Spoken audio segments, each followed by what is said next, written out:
Okay, so what's happening here is I've plugged it in, and after changing the series of blown parts components here, it was mostly filters that were bent. So let me just power it on. Okay, I've powered it on. So let's just quickly check a few voltages. Maybe you can see something. So this will be my ground there on the screw.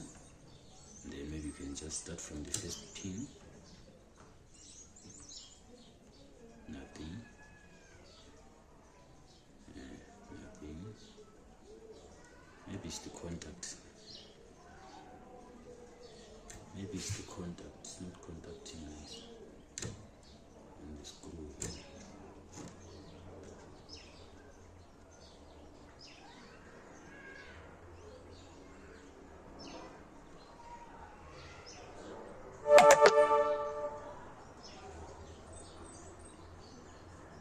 I think I should look for a better ground. I think something is wrong with the ground that I'm using. Okay, turns out I was using a not so good a ground.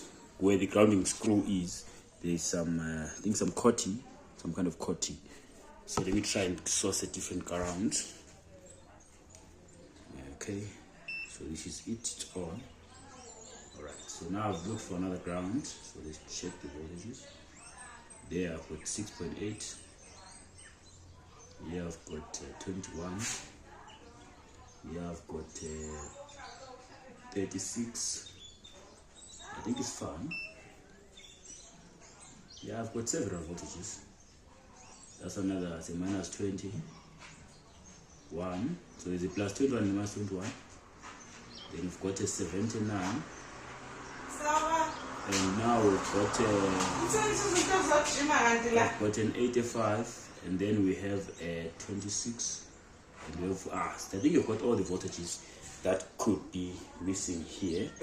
Let me just pause the video. Okay, so I've plugged in every connector there, so I can see some lights there by the front. So let's check whether the sound does come out. But how are we gonna test it? Let me just pause it.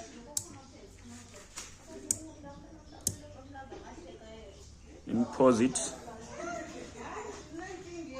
Okay, so this is how we can test this. I figured out the preamp board. So this is the preamp side. This is the preamp side.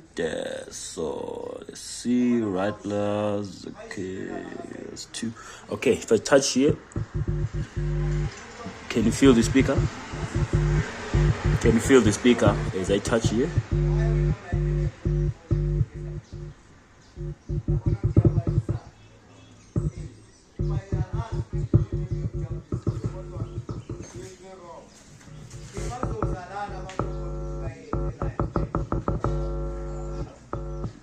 So we can safely say that this one is sorted.